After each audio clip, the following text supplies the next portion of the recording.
Let's start with the 32nd example.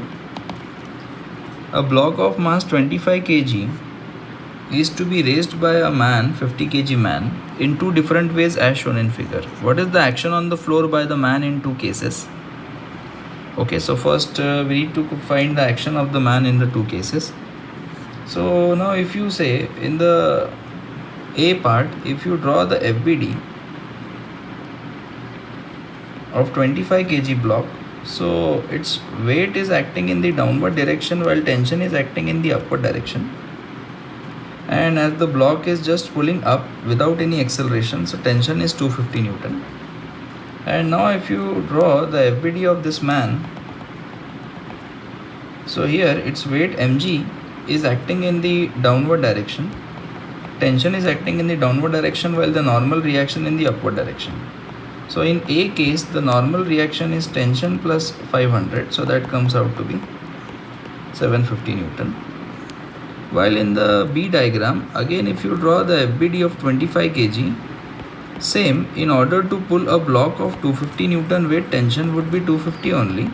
There will not be change in the force applied by the man, but the direction in which the force is being applied is now changed. As you can draw the FBD of man in case B, its weight is acting in the downward direction, which is 500 Newton, while tension is acting in the upward direction, because here this is the tension. As you can see, tension is acting in upward direction, weight is acting in downward direction. Reaction from the surface is acting in upward direction. Now reaction in case B plus tension is equal to 500. So reaction in case B comes out to be 500 minus tension, which is 250. So reaction comes out to be 250 Newton. Okay. So here there is a difference of normal reaction force, action reaction force exerted by the person on the floor in the two cases. In first case it is the reaction is maximum, and in the second case the reaction action force between the floor and the man is minimum.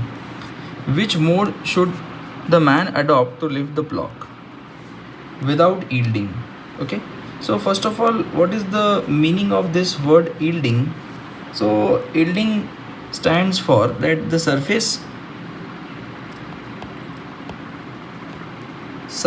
layer between man's legs and surface starts slipping. So at 700 Newton force, when the normal reaction is 700, the surface layer between man's leg and the floor, it starts slipping. So obviously the person will move backward or forward due to this slipping force. And in this case it is minimum, so that's why there is no slipping required. Plus this particular way is in a convenient direction, because pulley does not reduce the effort of a person. In order to lift the block, in both the cases person is applying same effort, that is of 250 Newton in both the cases, but the direction in which it is being applied reduces the normal reaction. That's why case B is the more convenient way for this. Thank you.